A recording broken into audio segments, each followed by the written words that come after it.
I'm Rick Titus, the founder of Intellect. We're an independent automotive research and analysis company. We've been asked on behalf of this dealer to give you a road test and walk-around review of the 2012 Ford Fiesta.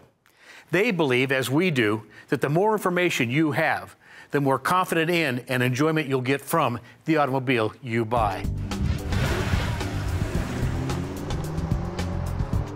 The mini car segment has 13 players. In short, it's a fairly crowded field. But what separates them is their personality and their ultimate feel. Let me give you an example. See, the trick for building a vehicle in this segment is to, well, build it inexpensively, but not make it feel cheap. And that's where we think the Fiesta really separated itself from the competition. They also gave it personality, and frankly, cars of this size should be fun to drive. So let me give you a sense of it. Here's how we rate them. We look at the value story, the safety story, handling, performance, and in the end, convenience. A broad title meaning how easy and flexible is this vehicle to use. So that's how we're going to break it down. Now, in this segment, it's all about the mileage seekers. Who can get to 40 miles to the gallon? And unfortunately, most have not met that delta. For 2012, the Fiesta has. How did they do it? Well, clearly they did it with aerodynamic shape. They understand how to get into and out of the air on the other side. You got to do it with a very advanced powertrain. Somewhat surprising when you think about this is an inexpensive class, yet it has an extraordinarily sophisticated engine. And of course, the rolling stock. And this one surprised us a bit, because generally when you're seeking out mileage, most of the choices are narrow tires.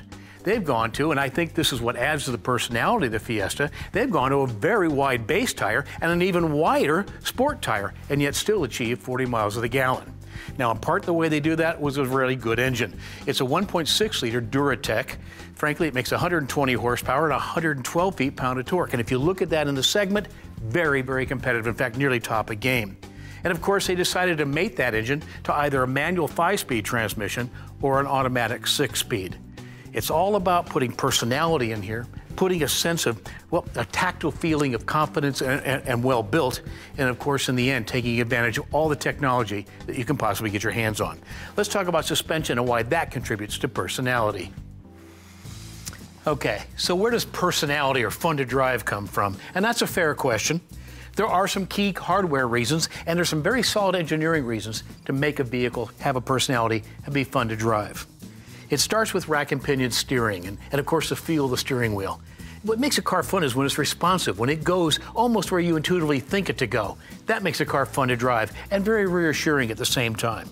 How do you do that? Well, rack and pinion steering, McPherson strut front suspension, and a European-based, what they call twist beam rear suspension. Now, twist beam has a couple advantages: good wheel control, nice ride quality, but it also makes the system very short, so you have a lot more package room for luggage and whatnot. Of course, the fact that it has vented front disc brakes and drum brakes in the rear, ABS is standard, contributes. And then one that is not quite so glamorous, but really important and pays a lot of benefits is the stiffness of this body overall. Now, I know this gets to be engineering ease, but we love to look at what they call the bend twist numbers, because the stronger this unit body is built, the more responsive and more durable this car will be. And to that end, they nailed it. That's how you telegraph personality into it.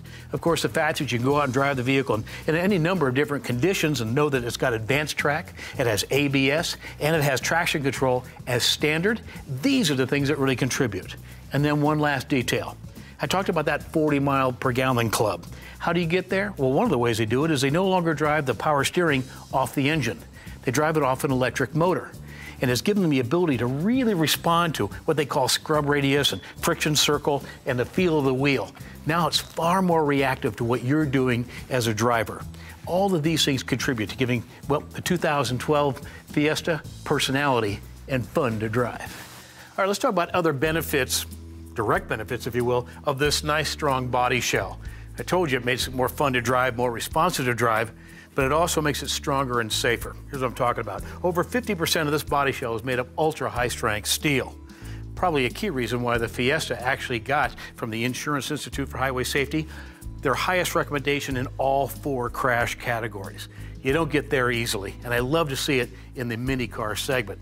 Having said that, you look at this package, would you imagine that it would have 7 airbags in it, including a side curtain airbag and even a knee bag for the driver?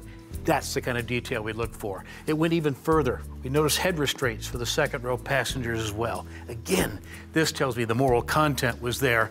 My team was really pleased. And even little things like integrated blind spot mirrors built right into the standard mirror. All part of the safety package for the 2012 Fiesta. We're going to give safety a very good rating.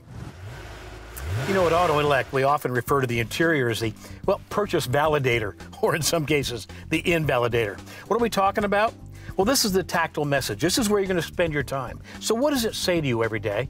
Did you spend your money wisely? I'll give an example. You get in the vehicle, you sit down, you close the door. Does it sound like a beer can? Or does it sound like a vehicle of solidarity, of heft? You touch the steering wheel.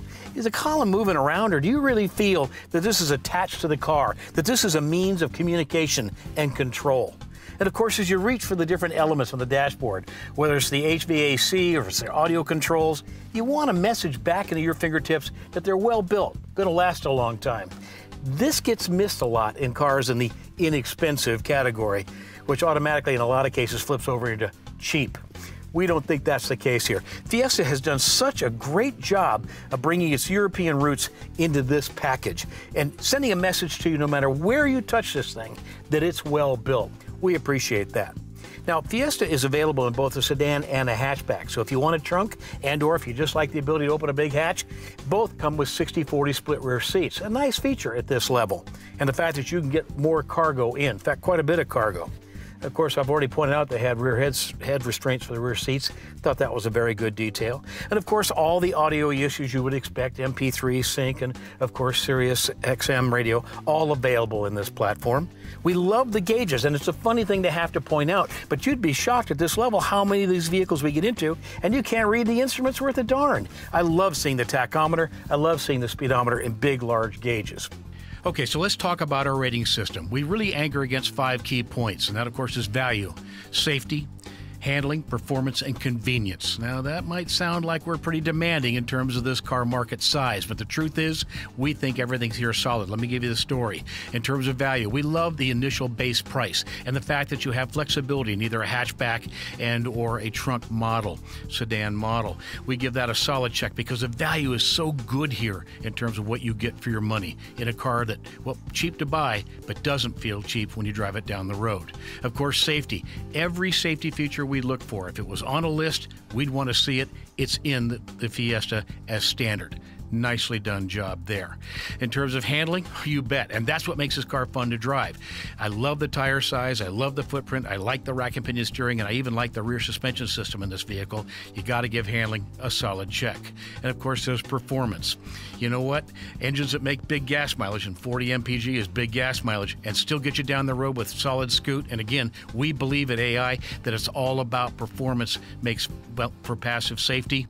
We think that that's nothing but good news. And then, of course, there's convenience. Now, this one could be interpreted a number of different ways. With 2 different models, of course, you can decide how much cargo you need to carry on a day-to-day basis. We love the 60/40 split seats as standard, but as we get a little older, maybe convenience is defined in larger doors and easy-to-reach seats and controls that are convenient and things that are easy to use, in which case the Fiesta, despite its small size, guess what? We give it a high mark for convenience. Now listen, if you ever have questions about this vehicle or any vehicle in the marketplace, don't hesitate to email us at autointellect.com. We'll answer your questions. Thanks for listening. Take care.